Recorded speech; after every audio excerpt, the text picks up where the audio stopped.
So we are talking about tonight, or today rather, the dating game. Mm-hmm. The dating game. So we are making you guys a part of the continuation of a conversation that Baba and I have been having today about dating and what's going on with men and women.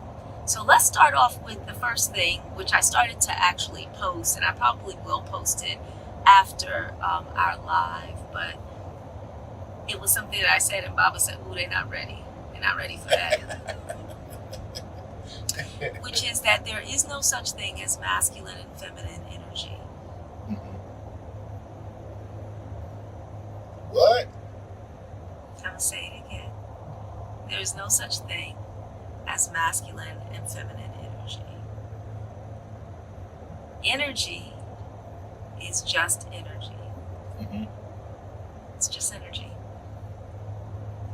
Energy is just energy. It's all about who is holding and hosting the energy. Mm-hmm. The energy itself is neutral. Right. The energy, for instance, because Like saying there's masculine and feminine electricity. Yes, yeah, that's like saying there's masculine and feminine electricity. It's just electricity. It's all about what you're doing with it, right? And actually it's not even about what you're doing with it. Thank you for that correction. It's actually about who's wielding it. Who's wielding it, right? So as a woman, a feminine essenced being, my energy is always feminine by definition Mm-hmm. because it's being wielded by me. In my hands, in my body, in my being, in my experiencing and doing that which I do, the energy is always by definition feminine because it can't be anything else. Right. Now, it may take on the texture of that which is yin, depending on how and where it is being utilized, or that which is yang, depending on where and where it is being utilized, but it is always by definition feminine. And it is the same thing for men. Mm-hmm. The energy is always, it's not masculine energy. It is energy that is being utilized and expressed through masculine men. Right. So we're just going to let you guys kind of feel into that for a minute, because what we're doing in saying this is it's a paradox, which is that we are both highlighting and amplifying polarity in this way, and at the same time getting rid of the barriers that you have built against it. In other words, when you think, well, it's my masculine energy, or she's in masculine energy, or he's in feminine energy, then you start ascribing to people who are hosting a specific type of essence something that is not them, based upon your own understanding. Mm-hmm. And your observation. And your observations. And your observations are always going to be limited because your observations can only be based on your perspective. Right. Which is flavored by your experience. Which is flavored by your experience. So the energy itself is neutral. The being, on the other hand, is not. Is not. I am not neutral at all. I am deeply and viscerally and powerfully and potently and unapologetically feminine, 24/7. Mm-hmm. When you see me at my most powerful, when the sword comes out and it cuts, that is still feminine, right? And when you see Baba at his most loving and caring and nurturing, that is still masculine. So what we are doing right now in this expression and in this transmission is actually clarifying the field, because when you don't understand this, then you look for, if you are a woman and you are seeking a man, a masculine man, then you can often mistake misogyny for masculinity, because of your own limitations and limiting beliefs, right? Mhm. You can often mistake someone who simply doesn't know how to communicate, and you think that that's him being masculine, when no, that's just him not knowing how Not to knowing how to communicate, communicate, right? Yeah. right? You can mistake your unwillingness to do certain things for being feminine, when it's actually just you're just in child. Mm-hmm. Just don't want to do that thing, whatever it is. Right. It doesn't have anything to do with Mhm. femininity at all. Right? You can mistake your fearfulness and not wanting to take responsibility for your life as in some way being a byproduct of being feminine, without understanding that no, that's not what that is. So you start ascribing characteristics to specific essences when you don't really understand what the essence is. And that's a problem. And it impacts how you date. That's what we're talking about, the dating game. It impacts how you date, because you're not then leaning into asking the questions that really need to be asked. So we're going to rewind this conversation back a little bit and give you guys some of the highlights of the conversation that Baba and I were having earlier, where we were talking about when we were dating and what we were doing with one another. And this is really important. Really important. Mm-hmm.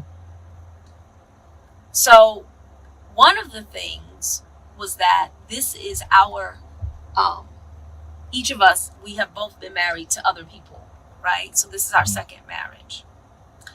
And Baba has a saying that there is nothing that reveals for you what you do want more than having what you don't want firmly in your grasp, right? And one of the things about dating after divorce is that you have a very clear and visceral knowing of a few things. One, it can end. Mm-hmm. Okay? Two, that love is not enough. And three, if you are wise and you have learned your lessons well, you know the need and importance of being 100% you. If you learned your lessons well. And one of the things that I said when I began to date after my former marriage was that I wanted to be 100% me from the first date, because I wanted him to know what he was getting. Right. Now, here's the thing. This is not the same as, if you can't handle me at my worst, you don't deserve me at my best. This is not that. This is not coming from that place.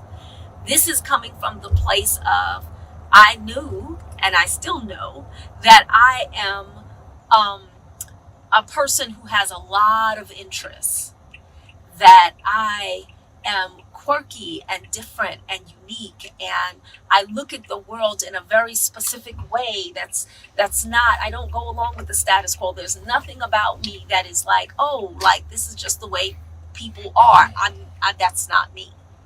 And so I knew that I needed to allow whoever I went out with to see all of that from day one,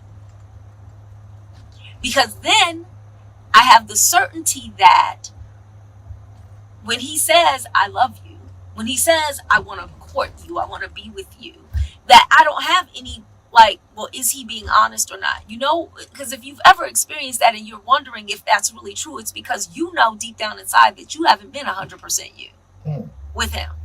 So when you are suspecting the other person of, it's like, well, I don't know, I'm not really sure about them. It's because on some level, they shouldn't be really sure about you, because they don't really know all of you. Because you haven't been 100% honest about who you are. You've been you've let this person meet your representative.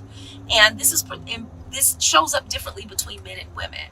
So with women, especially women who are desiring and have been really on their level up journey, or focusing on being really feminine and really connecting with themselves as feminine beings, and believing in, I want a man who is masculine and who wants to lead our family, what that can make her begin to do is, and the distortion in that belief, or if she has a distorted view of that or understanding, what she will do is she will think that she just needs to mirror him. So whatever he seems to like, I will be that. But see, that's not dating. Is where you decide, is where you find the person that is the right person for you. So you can't just mirror a person that you're dating. That's incorrect. You haven't chosen him. He hasn't chosen you. So when you're dating is when you are 100% you. Right? Mm-hmm. And so in being 100% me, what also came forward was my respect for men, because I really do respect men. I probably should just stop right there. Which is different than trying to appear as if you respect men, or trying to find a man that you can respect. Both of those are work that you have to do as a woman in yourself to clear that up, because that will keep you from feeling like I can be 100% me. Because if I'm really being 100% me, he's going to see how judgy I am. Well, a lot of people are leading with, their mistrust and distrust. And, I don't know about the feminine, but I do know that that's a major impediment to many men forming like really solid relationships that they can build on and go into being with that person for the rest of their lives. How so? Because of their unwillingness to basically, okay, I'm going to use a Latin term here. You may have to go and look this one up, but they have an inability or unwillingness to let shit go. It's like you are looking at the person that you're talking through the lens of whoever you dealt with before. However that relationship imploded, you have those pain-colored sunglasses that you're looking at every woman that comes along after that as, a potential carrier of that same type of virus.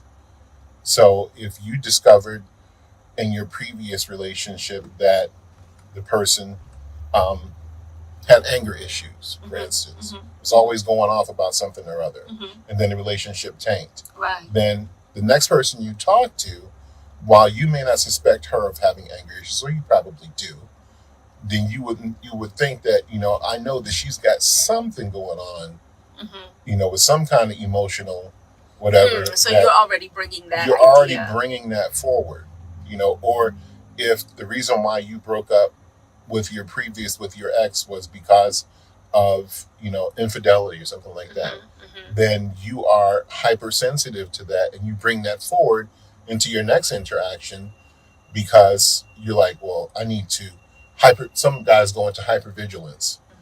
I need to be checking her phone, where you at, what you doing. I need to be on top of these things. Right. The reason why that other thing happened was because I wasn't paying attention. Right. And so now I have to be super paying attention in order to keep that same thing from happening again. Well, that brings up a really good point that we need to bring up, which is that there is no way for you to prevent yourself from being hurt. There's no way for you. There's nothing you can do to prevent someone from hurting you. So, because what that brings up is one of the things that showed up when we were talking this morning was fear of failure. Yeah. Right? So that fear of failure means that rather than leaning in and actually getting to know people and letting people really get to know you, you avoid it. Yeah, you're dating, but not really. You're just going to dinner. That's different. You're just going out to dinner with people. You don't let anyone get to know you enough to know if you like them or not, and you don't to know if they like you or not, and you don't get to know anybody enough to know if you like them or not. Right. You just avoid the whole situation because you're in avoidance because you have a fear of pain.